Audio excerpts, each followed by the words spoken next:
switch back to the English, and let's today let's consider something you might have seen already in your exercises. You were generating some random numbers. You were trying to plot them, see how they behave.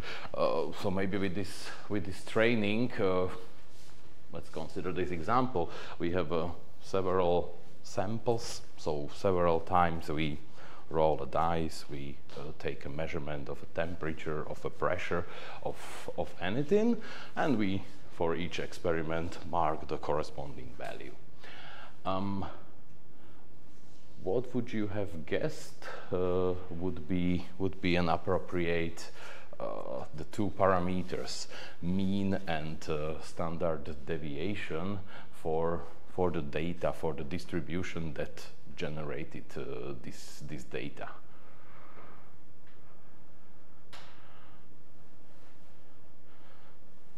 Maybe it should be 1. Yeah, okay. It looks like, yeah, it should be somewhere around 1. Okay.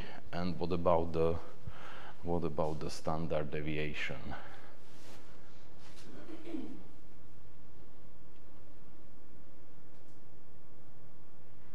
It's not gonna be an exotic number, yeah. I mean, I was generating it in MATLAB and I didn't put any special, like half of the pi or anything.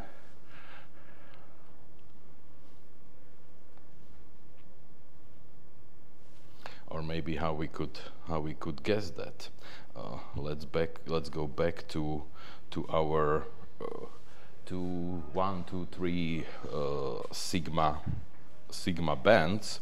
So what we have derived, calculated last week was that within ±3 standard deviation, there should be basically 99.73. So almost all values that we can now get should lie in this band. So this is the test to your imagination first, whether you can transfer this concept. So what is the band where most of the values would lie? So plus minus 0.3, yeah. Well, so minus, that's okay. 1.3 is there, so there are maybe two values which are just slightly off. With what is it, 1,000 samples? Yeah, we can allow some of these values to be off this band. So okay, so if this band is the whole one is 0.6 or half of it is 0.3, and we would say, okay, these are the 3 standard deviations, so one standard deviation is 0.1. Ah, exactly. That's what generated this distribution. Okay, perfect. So this is a trivial example just to motivate, and it's going to be going to become less and less trivial as we go by, but let's just first say that we are dealing with the problem of I just write it down first. We wanna that was a bad one. We just wanna estimate a constant. Estimation of a constant. In other words, we just want to find out the mean, and not only that, as we will proceed today, we would also look at what are the properties of this mean, what is going on as we are taking more and more samples. So basically the picture, this is good. Yeah.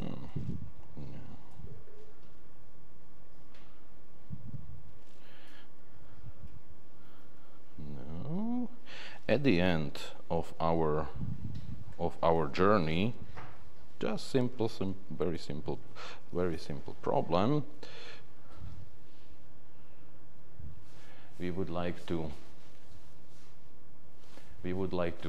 approximate. This is the data that we measured. Let's say that we just wanna calculate this constant. And okay, now it's obvious and visible. We will look at what's going to happen if we are taking, maybe we don't want to take all the 1,000 samples in the beginning. Maybe we just take first 10 samples and we estimate the mean, how much we are off. We take for another 40 samples, so we have 50 samples in total, how much we are off if we calculate mean from this subset of the data. So basically our estimate of the, let's call it y, our constant, should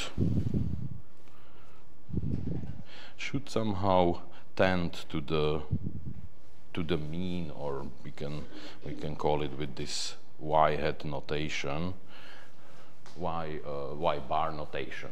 Yeah, let's say that y bar is our 1. We are rolling a dice, measuring temperature, and we are trying to estimate this.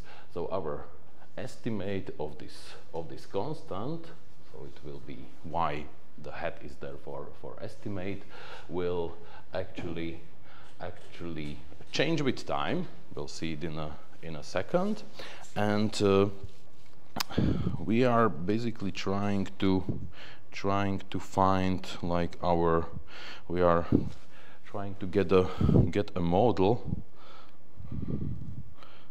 which we can write in this way. If our data will obey the normal distribution, so whenever there is some discrepancy, some error in the data, it will come from Gaussian or normal distribution, then our model is a statistical model, very simple one. So we assume that the true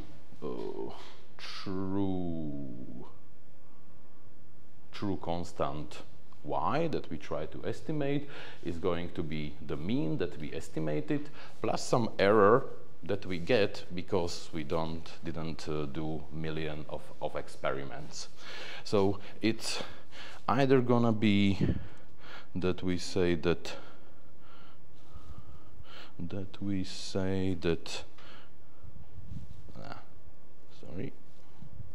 y, our random variables are, our random measurements are distributed in what way? We have they obey there is a mean value y bar, which we potentially never get a true value of, and there is some variance or standard deviation. The only trick that this relation tries to do is to somehow slightly standardize this normal distribution, because if we do it this way, then what happens, what we can say about this E, our error, well, our error will then be normal distribution.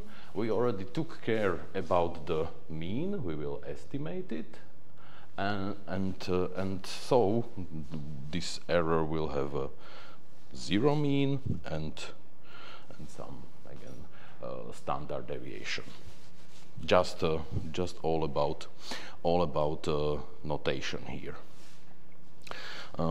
Maybe let's also also draw this with some simpler notation. So let's say in time we are getting some measurements.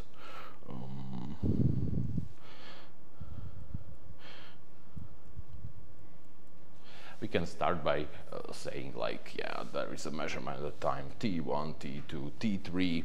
If we want, we can go to a slightly simpler notation. You will see something like that in your theory of automatic control. You will switch to discrete time systems very soon. So this is so instead of just writing t all the time, we basically just write these subscripts.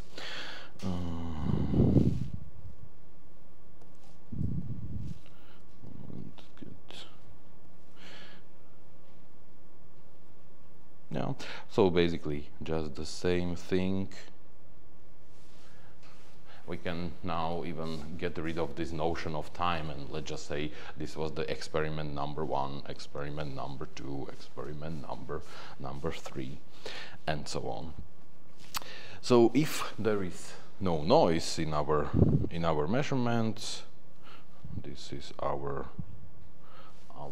true value of the constant. If there was no noise in our measurements, then basically in all 3 experiments we would consistently measure the current temperature in this room, for example. Since there is noise, of course we expect some troubles to arise, so we basically measure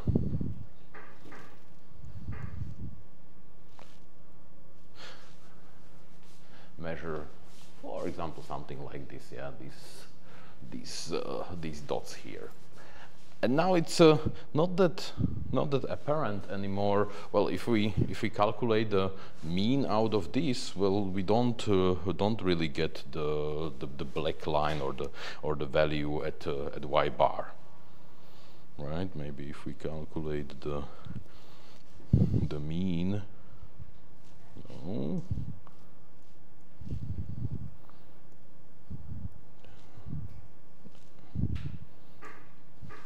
Since we measured two data points which are above this constant, above the desired value, maybe our estimated mean after these 3 measurements would be just slightly off.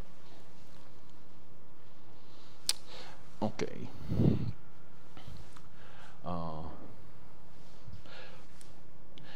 Very simple quest we are up for today. So the question is where we can use it.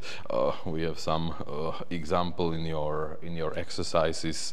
For example, you can think of our good old buddy, the Torricelli law. Let's say if we have a tank and the standard example where we can measure the height and we can measure some outflow Q. Well, maybe we have no idea how this valve is going to behave. What is this constant of a valve? So we might set up an experiment, and we can collect the data.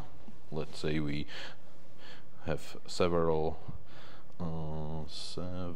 experiments. I don't know, 1, 2, 3. Then we measure height in these 3 experiments. We measure flow rate in these 3 experiments. So in principle, if we now do what? If we wanna estimate the constant of a valve from these values, what can we do? How can we calculate it?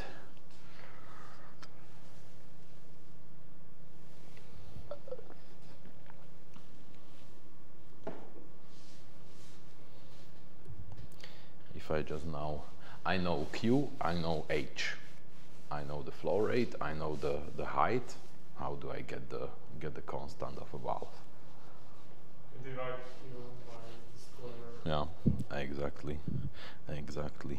We divide Q by the square root of H. Oh, the handwriting is okay. Ah, that was nice. H, I hope.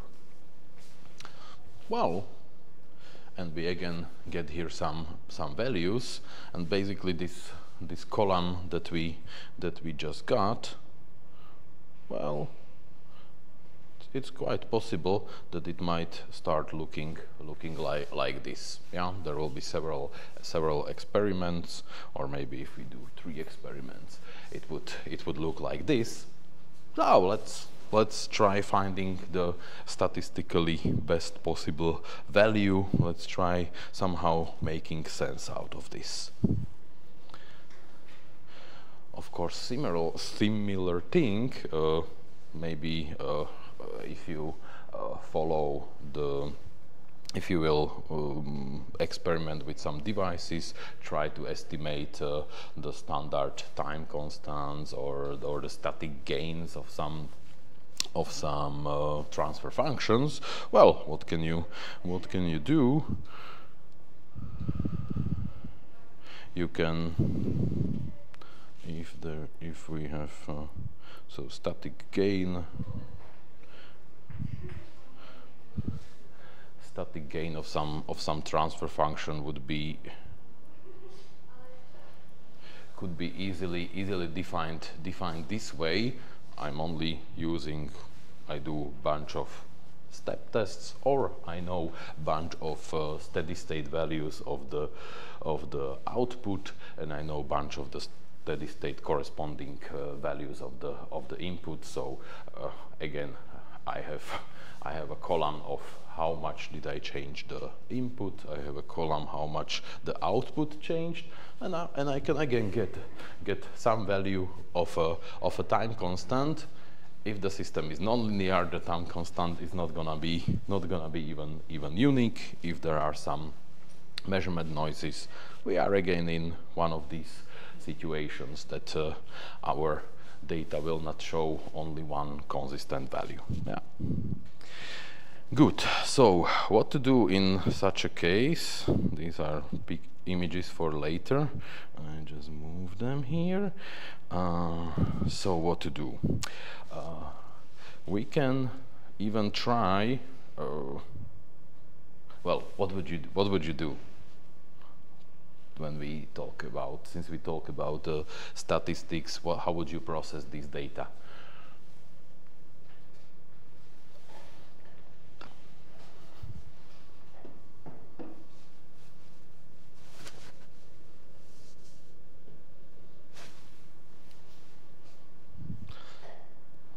I got 5, 5.1, 4.7, and 6, and I want just one number out of this. Sorry, I misclicked something here, and I just want a single number which would represent, which would ideally predict what happens. What do I do? Mean, yeah. Mean in some way, because there are actually multiple ways. Of course, naturally we will think about arithmetic mean, right? So in general, I have my data, and my data are just like y1, y2, and so on until, let's say, y capital N. Yeah, so how do we find our estimate? easy, yeah? We know we have a capital N number of the data, 1 over n. We have done this last time. We sum from 1 until n all these data points. So let's see and test whether this mean is fine, or whether there cannot be some other mean that could work. Is there some other mean that you know? Weighted mean? Weighted mean is a type of the arithmetic mean when we basically try to start to vary this number. Yeah, it's a logarithmic. Geometric mean is a good one.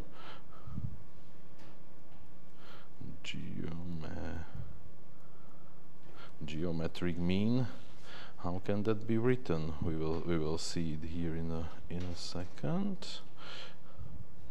So in that case, how is our estimate? What's the formula for the geometric mean? You recall? No.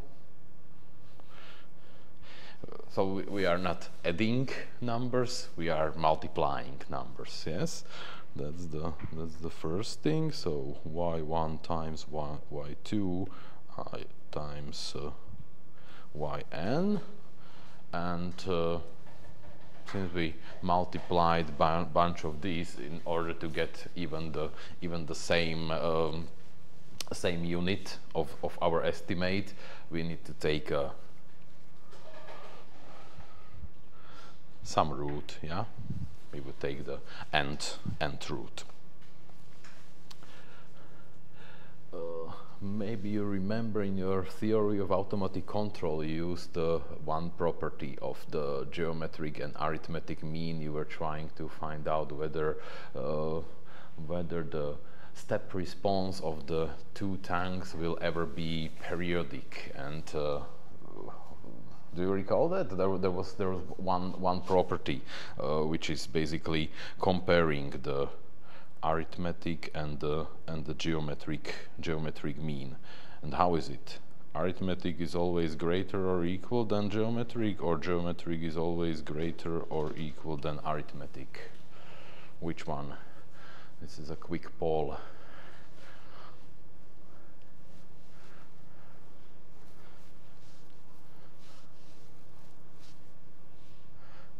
So who's for option A? Hands up. 1, 2, 4, 6. That's up or down? Okay, 7. And the geometric mean is then the rest. Let's see, but I think it's the first option was correct. Okay, let's get another page, and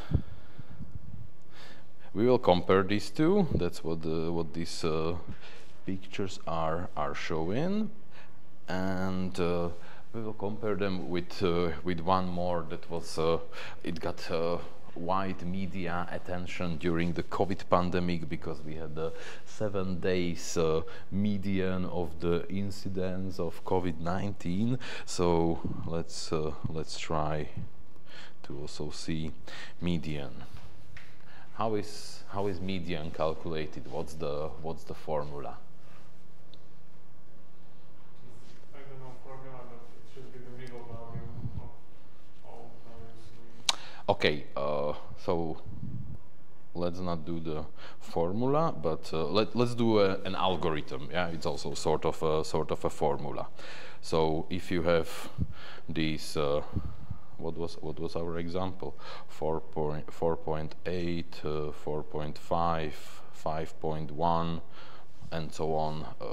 How would you proceed if these y's are the different measurements?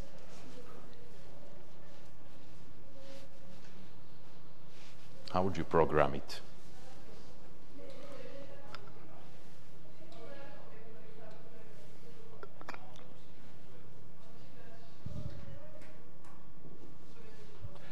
Pushing for the order then.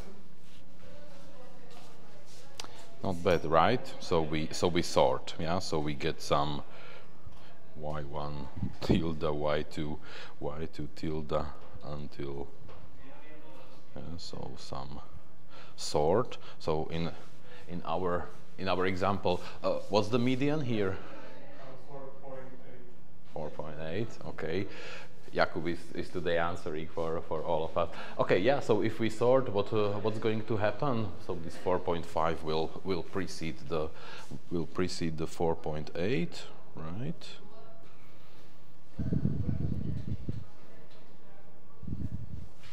And then what? Maybe the amount of the values plus 1/2 to get the middle. Okay, if you have million values, it's going to be a bit impractical. Then maybe according to if the amount of it is even or uneven. Good one. Yes. Yes. Even or odd. Yes. Okay. So if n is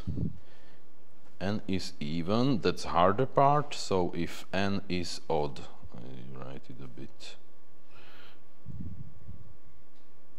So if n is odd, then our y, let's call it m,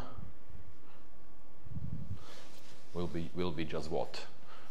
I have this vector of million values, and I know there are n of them, so So the n would be n plus 1/2. It would be n plus 1 divided by 2, right? Marek does not seem convinced. You believe it? Okay, so let's do the quick test on this very general example. Of course, just the short one. So we have n is 3, n plus 1 is 4, divided by 2. We are getting 2, so we pick the second element of this vector. Yeah, that's good. And okay, let's say that we have this this situation that now the n is even. What's going to happen?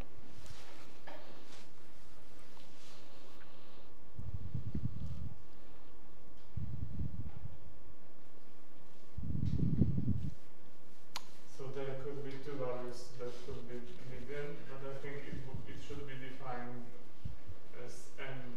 So it would be the first of the n/2. I think what most of the implementation do, they would say, okay, well, they are not that different, but if in case there is still slight difference, we would take the average. So it's actually how it's gonna look like. We take the n. How it's gonna look like? We wanna get the average of these two. So this position is n divided by 2, right? So n half plus n half plus 1 divided by 2. Yeah, that would be our median. So this guy here, this guy here. And maybe I can take the consistent colors. Okay, yellow color.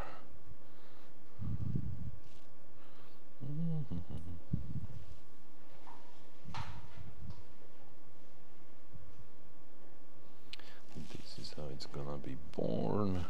The arithmetic mean will be, let's say it's blue, okay. Maybe something like this, like arithmetic mean.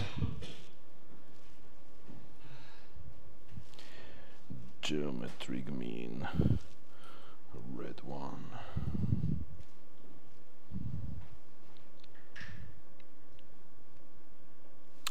Okay, good.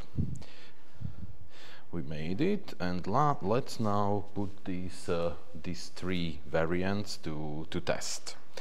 How do we put it to test? Let's first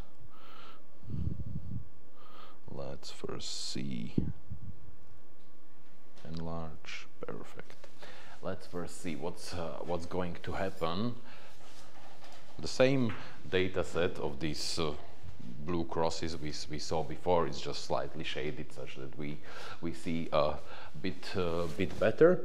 Is now taken, and what we do here, we really estimate as the samples are coming. Sometimes it's called on-the-fly estimation. Don't worry, there is a better zoomed picture. I just wanted you to see the perspective, that it really looks like we are visibly off. So every time this arithmetic mean, blue line, geometric mean, the red line, yellow line is the median. Every time they are calculated just based on all the samples that we have seen since zero, or since the first sample. Okay, and I don't know whether this surprises you or not. I mean, the scale is not that big, but what would you conclude if you see? Bless you. What would you conclude if you see this behavior? Are they doing their jobs? Is everything fine? Sorry.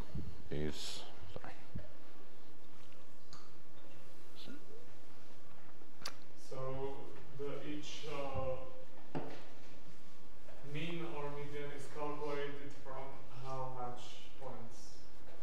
Yes. So again, if we are for the value of blue, yellow, and red curve at 40, we take 400 previous samples.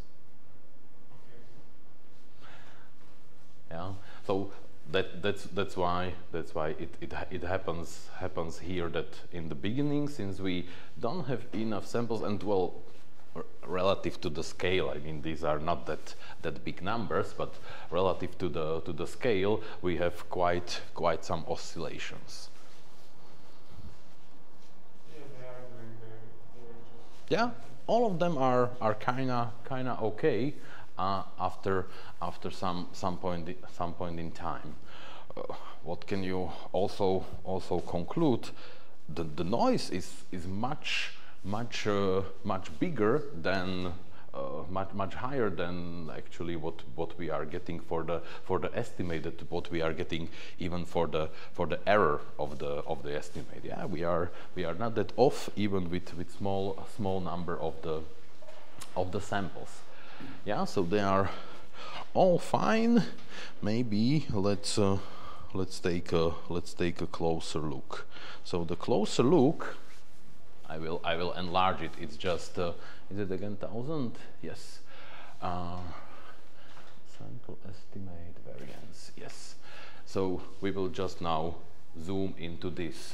What is the band, like 0.94? Yeah, that's where this red one has the lowest value, and 1.006. And we get rid of this blue crosses just to see it even better, because now we can start compare them to each other. What would you say now?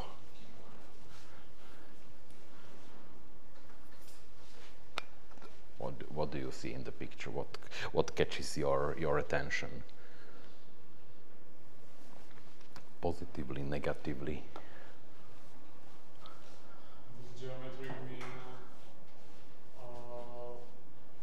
is different in the end than the other ones are more close to each other. I mean, arithmetic mean and median are more close to each other. Yeah. In the end, well, in the beginning, it looks not so. Yes. What else? What about our lovely condition? Arithmetic mean being always greater than geometric. Is it fulfilled? Yes. Good. Yes. Perfect. So, pardon? It's higher or equal. Yeah, greater or equal. Yes, yes. Yeah, it's always the red curve is always below the blue one. So which one does seem to do the best job? Now we can compare closer. Maybe let's say we can say like at the end, which one is the best? Arithmetic mean. What about before? What about its overall behavior?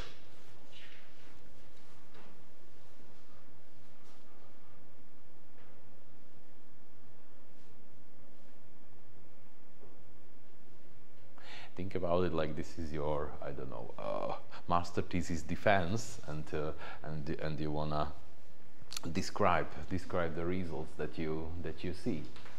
If we want overall, I would do integral of all of them and see which one has the lowest value. Okay, but cannot we actually guess it? It's a good measure. Well, integral of what? So integral like a difference with respect to 1, right? Yes. Yeah. So for me, it seems that this arithmetic mean is doing pretty good job overall.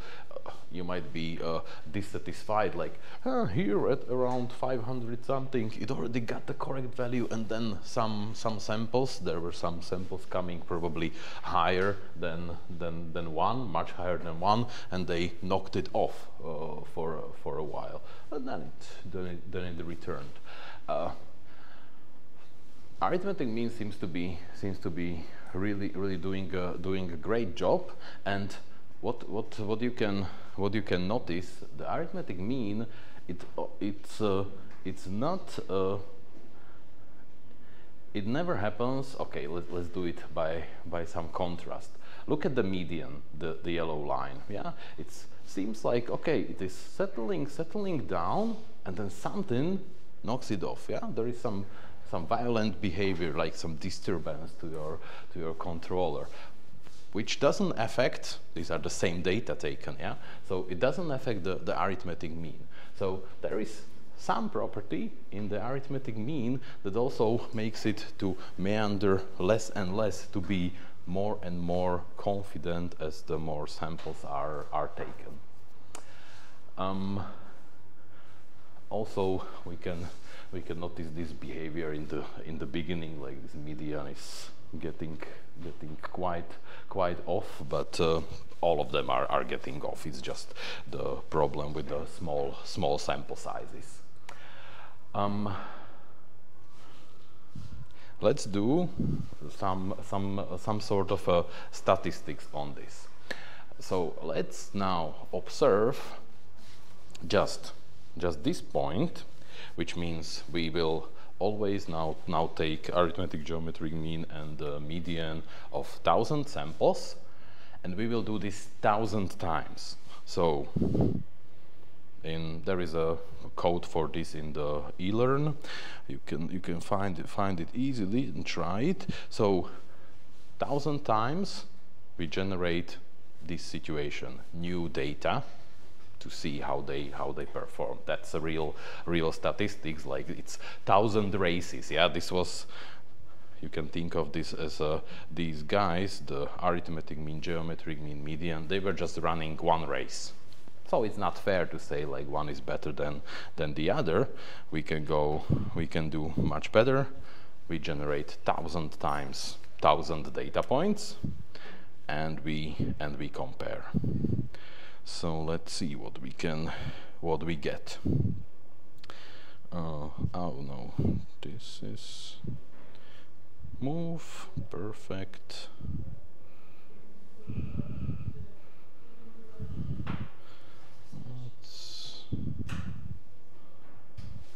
Maybe like this. I hope it's still visible. Tell me if not. We will have some specific visualization here, common in statistics. You haven't seen it yet, but you've seen it from a different angle. So this is sort of a box plot. How is it? How is it obtained? Let's just.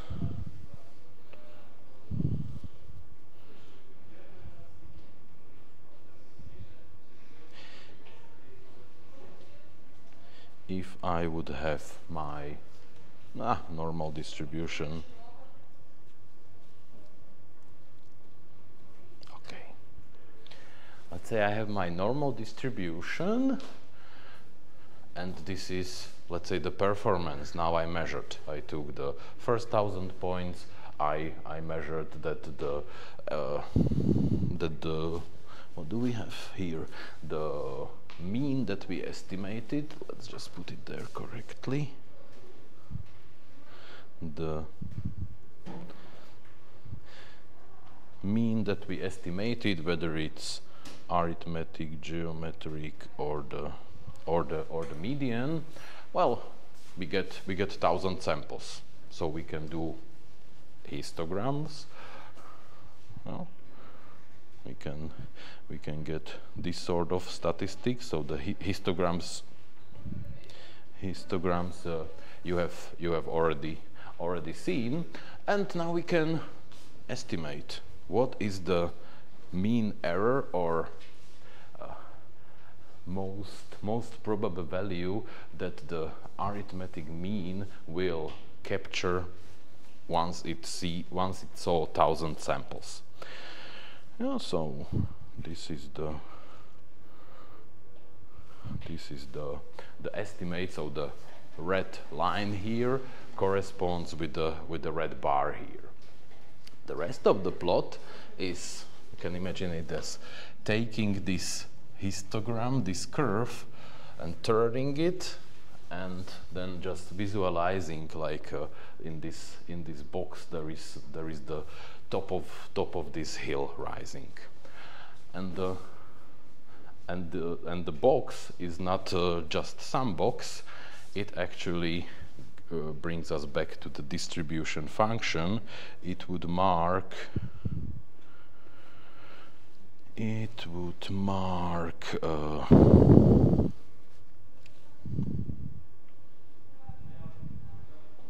Let's call it like this.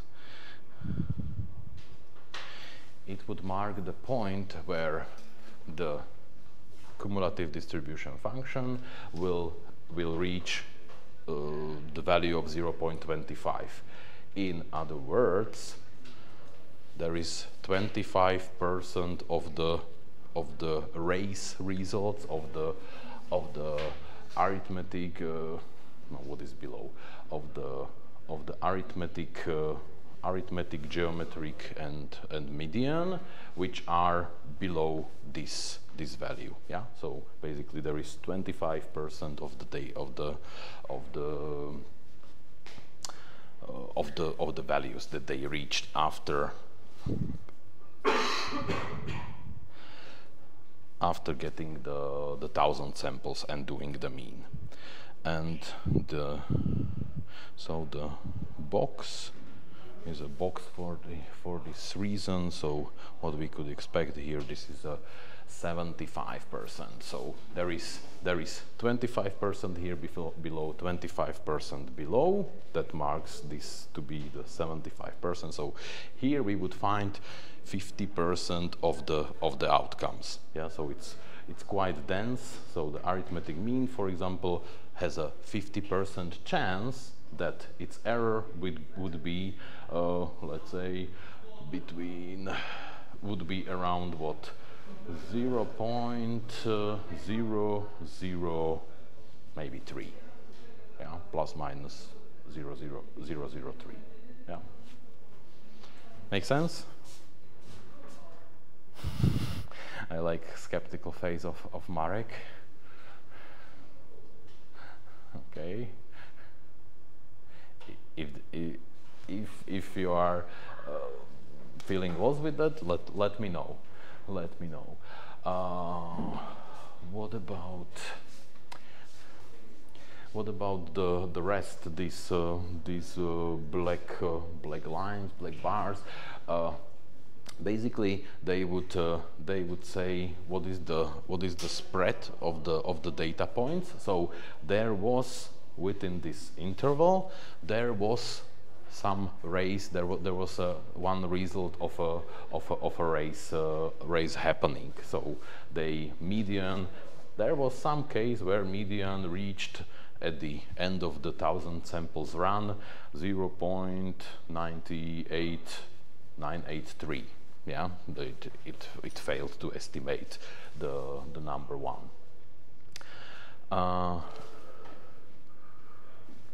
Yes, basically that's it for how this plot was reached.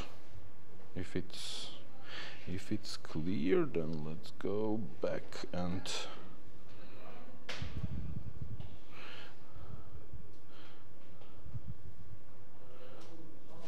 so let's now try to this is not good. Okay, so let's now try to see what is going on. So which one is the best, which one is the worst, why? Arithmetic mean is the best. Why? Because its mean is closest to 1 and the range is smallest. Yeah. So it's the most probable is that it reaches the value of 1 if exposed to 1,000 samples that comes from this distribution, and also it's there is a 50% chance that the error won't be larger than 0.003. Okay. What else? What about the geometric mean? What would you comment on this? How would you assess the behavior? Does it make sense? Is it good, bad?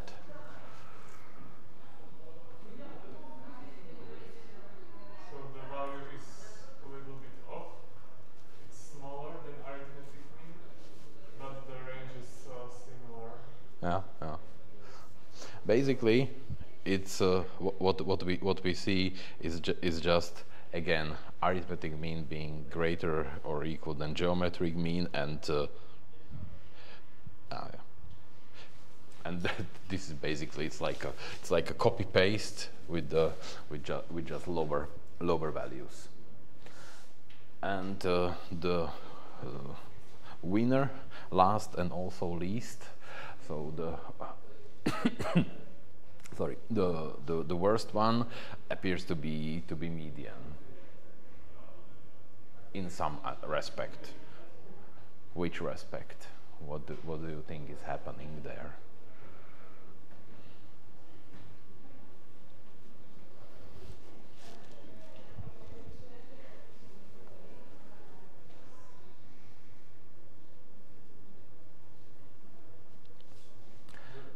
The value is correct, but the range is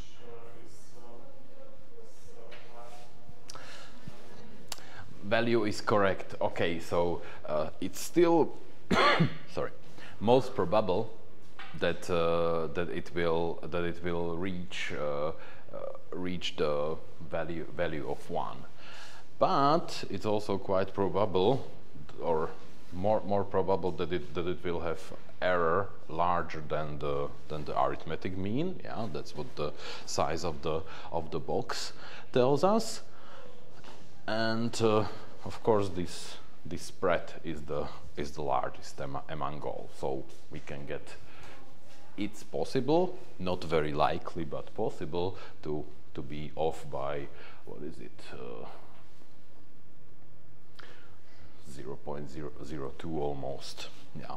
So with 1,000 samples, with a nice behaving data as we have, this might be a bit too much. Okay, so you will try to construct this in your examples. Okay, maybe this the widespread of the median is could be attributed to exactly this kind of behavior of this teeth, that one sample can change which of the values are taken into this formula. So one sample triggers that the median is using another numbers. Yeah, if you look at the median, it's based on one or two numbers, while the arithmetic mean and the geometric mean, they take values of each numbers much more into account. So before we go to the completely statistical approach, let's try an approach which will be based on optimization. Optimization-based approach. And this is the approach you are quite familiar with. You have seen it as the least squares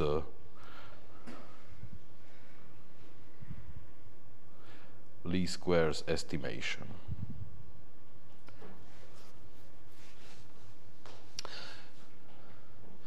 How can we, tell me, how can we formulate, so we have a couple of data points, capital N of data points, how can we formulate the least squares problem? We are again trying to find the y hat, yeah, some estimate of this constant.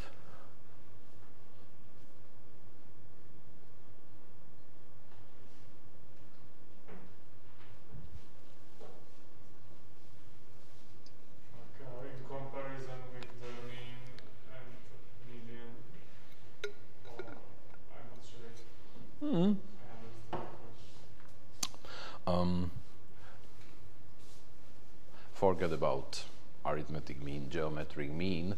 Let's just again see this problem. So we have a bunch of data points, and we want to find y hat.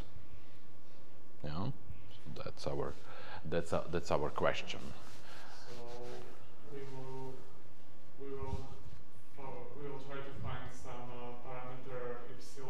Mm-hmm. And we have to make summation of epsilon e minus epsilon and x squared.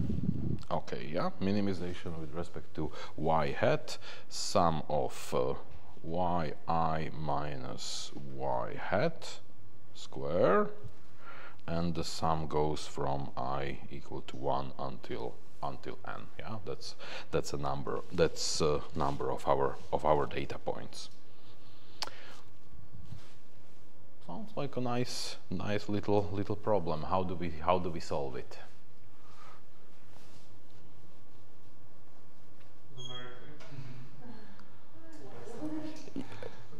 How do you solve this numerically?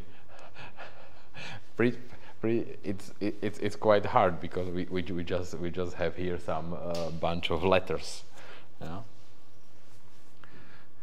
That's what I remember. I have one friend. He never went to university education, but he once visited my lecture in Germany, and he said like, yeah, okay, you are doing mathematics, but not with numbers, with the letters. So. Then we have to solve it analytically. Very good. Making a gradient. Well, taking a derivative. It's what type of optimization is that? You had a bunch of types, multi-dimensional, scalar, unconstrained, constrained. It's unconstrained optimization problem with one variable. With one variable, scalar optimization. Yeah. So I mean there are numerical methods, but yeah, not even a gradient. It's just derivative. Yeah, because gradient would already apply to multi-dimensional. But yes, correct. So, and what the gradient should obey? Should be equal to 0. Right. We are trying to find the extreme. So, how does the derivative look like?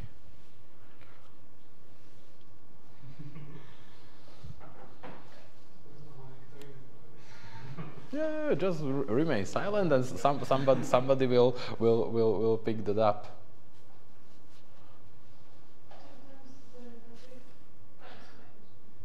Okay.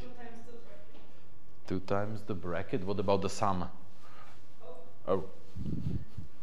But it's easy, yeah? The derivative of the sum is the sum of the derivatives. Okay, yeah, so sum of the derivatives. And how are the derivatives? Twice the bracket. As Michaela said, yes, we have some -1. We can do a bit of tidy up. I mean this. So whatever does not have index I can be, and it's in multiplication in product with the rest, can be taken out of the sum, right? So we can take the 2 in front of the sum, we can take the -1 in front of the sum. But we have 0 on the left hand side, so what we can do even easier. We can get rid of these, right? How to get rid of these?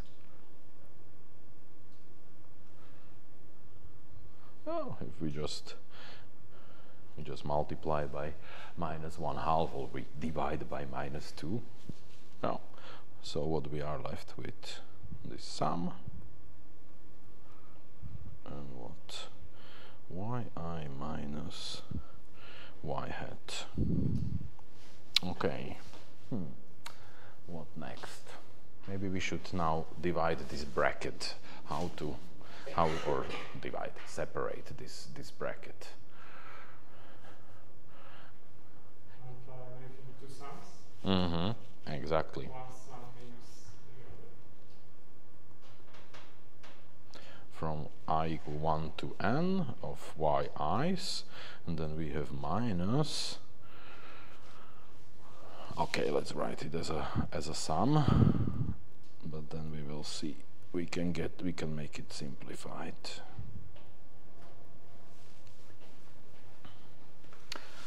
This one is fine. I don't see any simplification possible, but this one can be simplified. How? N times. We can ignore it because there is no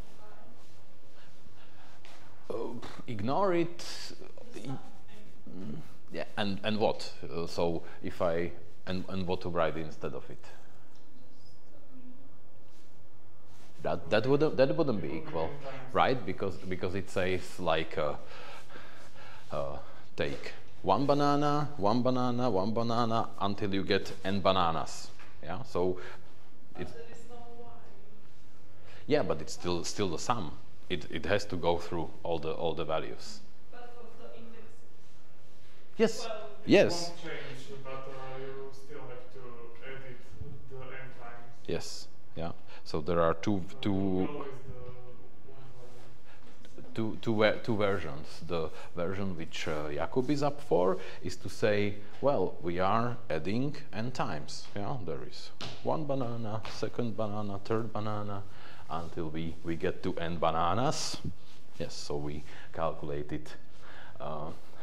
So we summed n bananas together. Yeah, this won't be equal. All right. So okay. So let's then try to tidy up again. y1 minus n.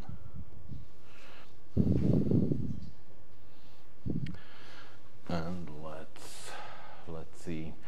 What are we looking for?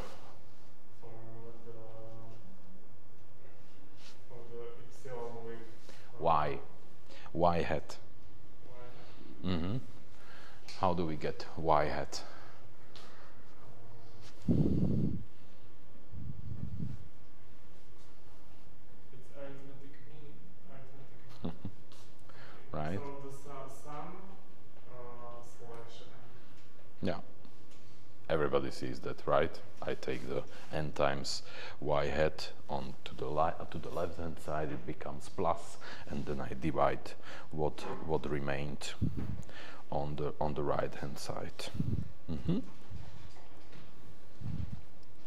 Perfect. So arithmetic mean is an answer. What was the question? So we got the arithmetic mean. That was the question was which number would represent bunch of the data points such that we minimize the distance we actually what we got in the lecture. Let's just flip there. No.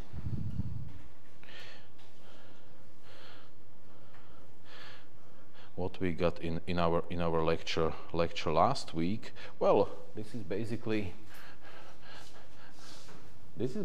a variance, the standard deviation squared. So we are trying to minimize it.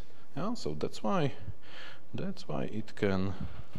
Yeah, this is nothing else than doing the minimization of the variance of the estimate. So our arithmetic mean behaves so well compared to the median because it tries to minimize. Right. It also tries to minimize the variance, the error itself. Okay, so we have some naive approach with just trying to guess arithmetic mean, geometric mean, median. We already saw some optimization based approach, and now we will move towards the statistical approach. And in the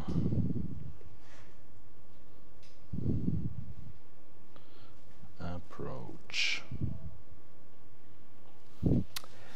so in the statistical approach, we start from the same ground. We have a couple of data points,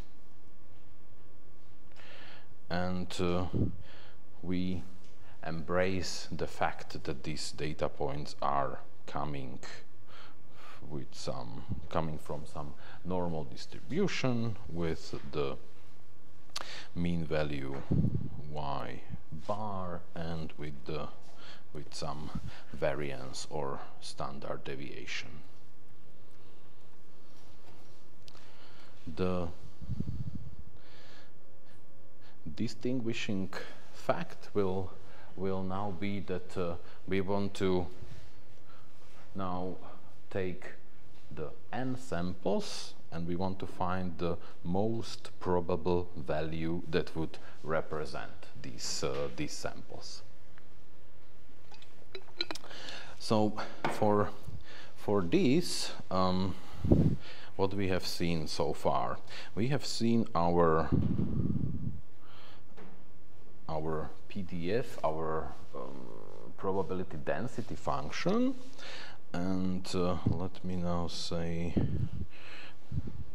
let's just do some notation. Yeah, if the k is the ordinal number of our experiment, y1 is the first experiment, y2 is the second experiment. So basically each of the capital N number of experiments we are getting this value with some probability. And what statisticians usually write is like this data point or this data. So what is the probability of seeing this data point given? That's this standing slash. That's this pole for, given that the probability density function is encoded with these two parameters. Yeah, the mean and the variance. And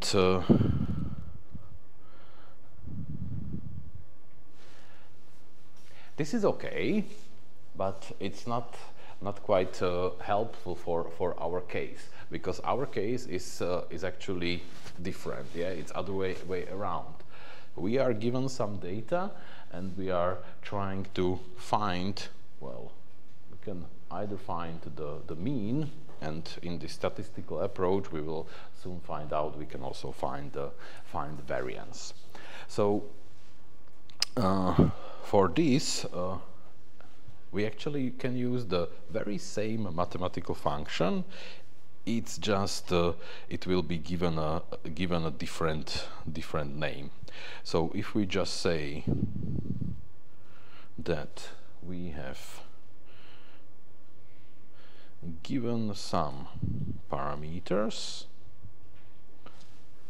we are now asking, sorry, no, we are not given the parameters. We are now given the data, and we are just asking what is the likelihood, what is the probability of this data to be generated by some distribution that has the mean y hat and the standard deviation sigma.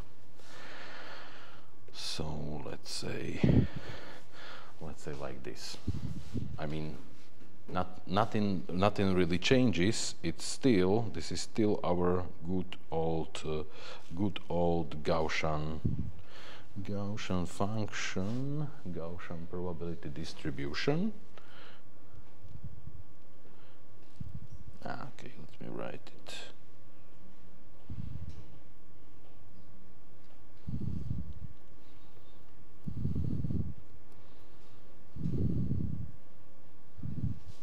Yeah, we still have 1 over sigma square root of 2 pi e to the minus, and maybe we can now express it in a way that we took these values in.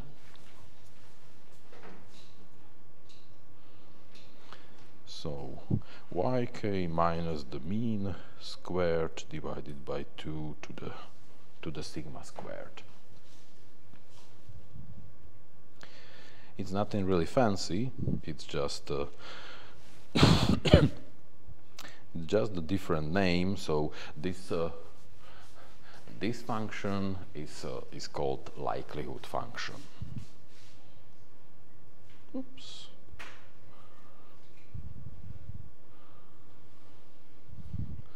Likelihood function. Don't know whether you trained some neural networks or stuff like that before. Sometimes they will tell you like a log likelihood function is this and that. We'll soon find out what's going to happen. Good. So we are still still not there yet. We have now just established like a way of saying what is the contribution of some data point to the value of the mean and the standard deviation. We are basically in a situation that now we can measure the probability.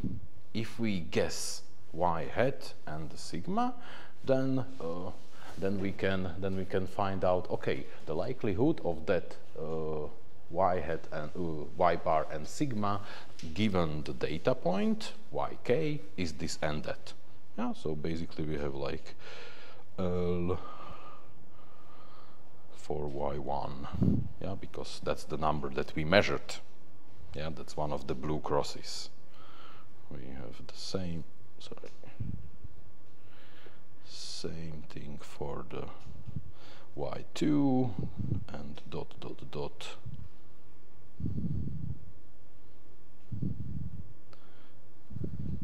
Yeah, so for all of our, now we can either guess the y bar sigma and evaluate what are the probabilities of the data points given these parameters. And that is not helpful either, because, well, now we know again bunch of numbers. But if we guess correctly, we can get like the statistically best answer for all of the data points.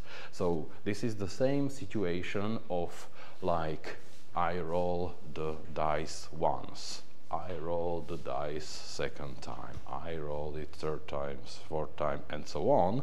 Now I wanna calculate something joint. So something that will make the outcomes of these experiments to be the most likely. That's why we are also talking about the what's the word? Where are my notes? How is it called? Maximum likelihood estimation.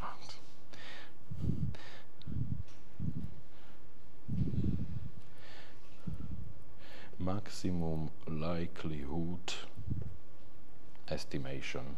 Don't know whether you've seen that, but well, it appears in bunch of the occasions once you do like machine learning and stuff. Okay, so for maximum likelihood estimation, we need to get out of these several tosses of a coin, several throws of the dice, we need to get like a single number. We need to say, okay, if event A happen, what is the probability that also the event B happened? What is the probability? So this is what we have done last time. So what is the probability of A and B? What if I throw number 1 on the dice, and in my second trial I threw number 1 again? What is the probability of this happening? If I know the probability of rolling A and the probability, well, of probability of the event A rolling a dice and event B rolling a dice, how can we find the joint probability? It's multiplication of both probabilities. We did the foreshadowing right last time. Yeah, exactly. So it's A times B. Good. Now these probabilities are these capital L's. So what we need to find out, we will pose this again as an optimization problem, and we will try to, it says maximum likelihood, we'll try to find out the two parameters that will maximize the probability, the likelihood, the joint probability that will be given as, well, we have these single probabilities. How did we call them? Y bar sigma given some yk, and since we are multiplying all of them together, well, we use the product from k equal 1 until capital N.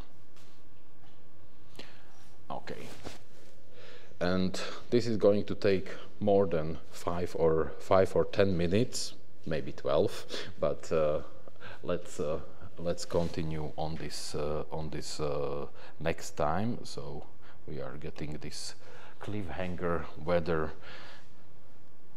whether by taking, so just for you to now see what we have, what kind of a beast.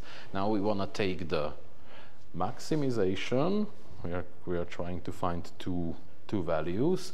Maximization of the product, so we are multiplying, and the capital L, what was the capital L? Well, the capital L is our good old Gaussian function, so we are now multiplying several fractions, several exponents. We will solve it analytically next time. Any questions, comments? Okay, if not, then let's pause our video.